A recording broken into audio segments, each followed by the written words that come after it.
Hey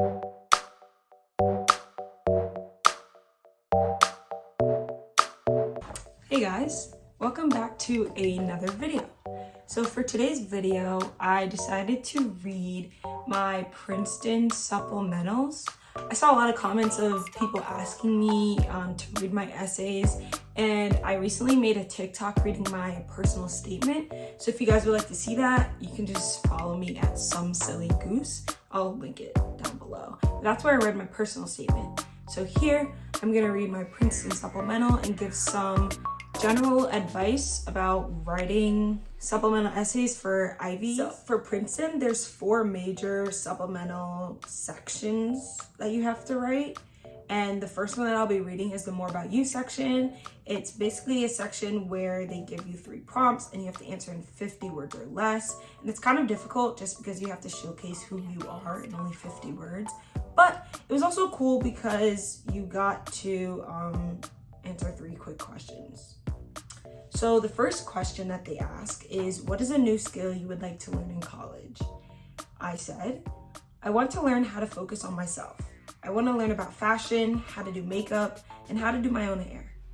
During my time in college, I hope to better balance my academic and personal identities. So for this one, obviously, I didn't want to be like basic and standard and just say like, oh, I want to learn about a new math skill or something like that. Like I wanted Princeton to see that I wasn't just about my academics, because they'll see that in my transcript.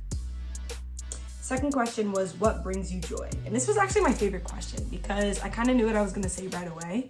But for this question, I said, when I'm making a cup of my favorite tea, I always hope for the perfect ratio of honey and tea, but it doesn't happen often. However, the times when the honey lightly kisses the back of my throat and the hot water warms my body, I feel pure joy. Yeah, that was the one. So like I thought that one was probably like, out of maybe all of my Princeton supplementals, that was probably the best little snippet that I gave them. Just because like in 50 words, I provided an image and I provided like something very small and seemingly trivial, but I gave it a lot of meaning. And then the last question was, what song represents the soundtrack of your life at this moment? And I said, Iris by the Google Dolls definitely represents the struggles I faced in my life. It's the soundtrack, however, because it continues to remind me to challenge those struggles and be true to myself. So I'm not sure if these like questions are the same every year. So any like rising seniors that are thinking about applying to Princeton, these questions might change, but that was just like an example of what you could say when responding to these questions. Okay, so the next section that I'm going to be reading is the extracurricular essay.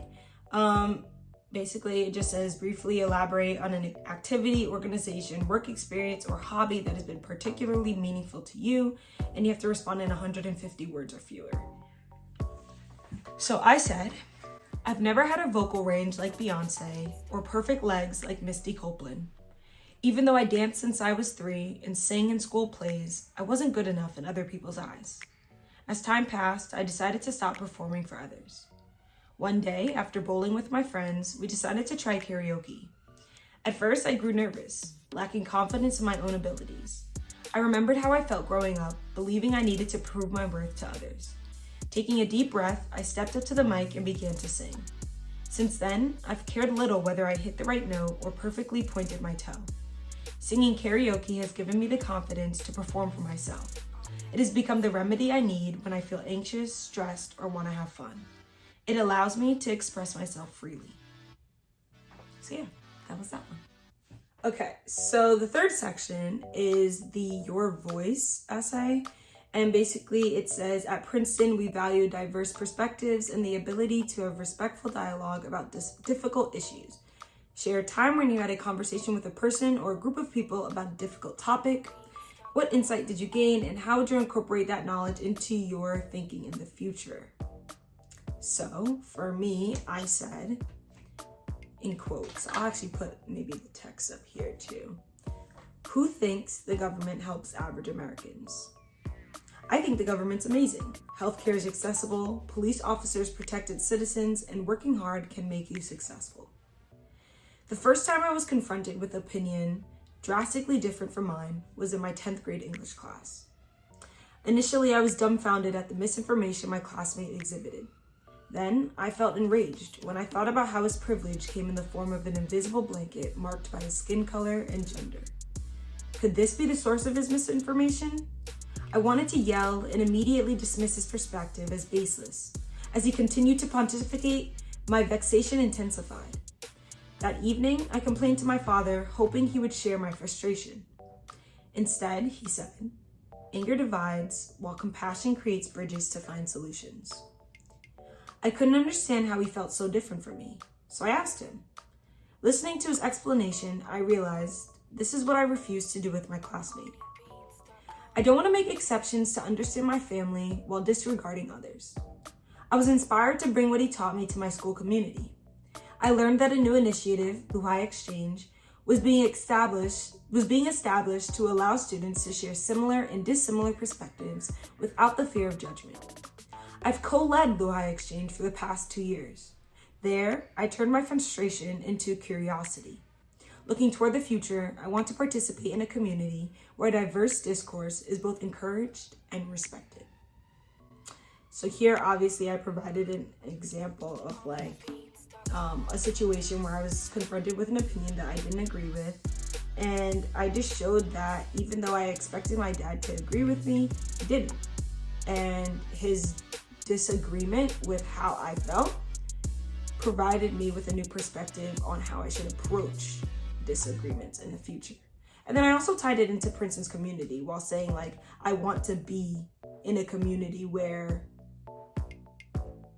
I can have civil discourse and agree to disagree, but hear the person out. So also, there's a second question for the Your Voice essay, which I almost forgot about. But the prompt is, Princeton has a long-standing commitment to service and civic engagement. Tell us how your story intersects or will intersect with these ideals. So this is also one of those questions where Princeton was looking for you to explain how you would fit into the community. So if anyone applies to UPenn, which I almost applied to, I stopped midway. They have a specific prompt where it asks you how you would fit into the community. This is kind of like this question. FYI. Okay, so anyways, what I said was, although I've participated in community service since I was young, the passion to volunteer eluded me.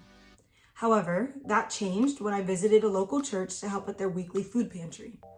When I arrived, I was instructed to organize an array of food items, including nearly expired yogurt, borscht sauce, and fruit riddled with mold.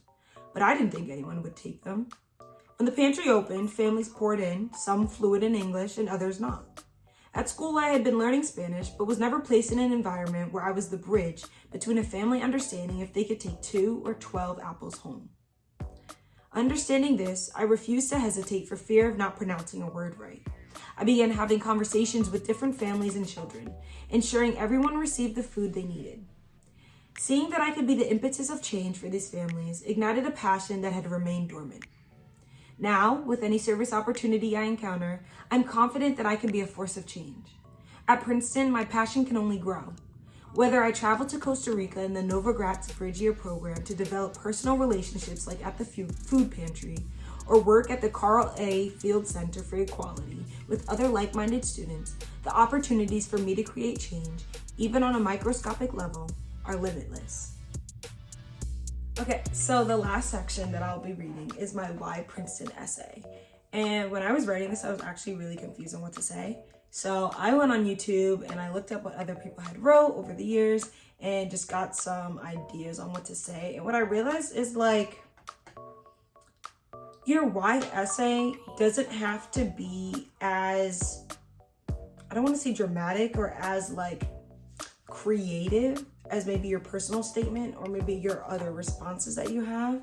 I think what's really important for your why essay is to talk about the programs that they have, while also taking maybe either a small trivial thing that doesn't really seem to have meaning and then making it have meaning by talking about their programs, or by really like harping on your specific interests and what like matters to you, and then using that as something to talk about when you talk about the specific program. So this is what I wrote. Building bridges between cultures has always inspired me. Whether I watch a new Korean drama or have a conversation with a foreign exchange student, the ability to learn about different cultures and then share my own continues to be a rewarding experience. At Princeton, programs such as the Novogratz Bridge Year, PIIRS, Global Seminars, and summer language immersions will allow me to deepen my cultural understanding of the world by making personal connections with the people I meet. Not only can I begin my international journey before I step foot on campus, but after I leave, I'll have opportunities to pursue international internships and careers with the help of the Princeton School of Public and International Affairs. In addition, the versatility of the SPIA will allow me to explore various areas of interest that may not otherwise connect. For instance, I'm extremely excited to take a course taught by Professor Edward Felton, in which the intersectionality of computer science and public affairs is examined. I was particularly interested in Professor Felton's WWS Junior Task Force on Robots, Law, and Policy course because I want to learn about the implications of the technology we create, not simply how to code. At Princeton, the combination of diverse study abroad programs and the ability to seek academic interest across disciplines will allow me to develop my personal passions while also challenging me academically. So aside from my stutter, the point that I was trying to get across from my essay was do your research. Because if I'm being so completely honest, I wrote this essay in an hour. Like, I wrote the essay in an hour and I probably did research on Princeton for like 30 minutes. And I found like, I literally went on like Princeton's like course offerings website, found a course that I was actually interested in, found the professor, name dropped. Because it shows that like you genuinely took the time, like even though maybe my time was short, I still took the time to research. And I still took the time to like find something that genuinely interested me and then talk about that in my essay. I think a lot of students will get trapped by just overgeneralizing or generalizing what they see like on the front page or the home page of like Princeton's website. And like you gotta dig. If you want to go to Ivy, you gotta dig. So yeah, I mean that's what I did. I like digged. I dropped in little things that I was interested in exploring and kind of just explained that. And that was pretty much it. So yeah, thanks for watching. If you haven't already seen my first video, go check it out. It's a stats and ESSAYS explanation on how I got into like Princeton, UChicago, Georgetown, all of that. Make sure to like and subscribe. You know, I gotta do my YouTube spiel. Like and subscribe. Yeah, and just stay tuned for more content.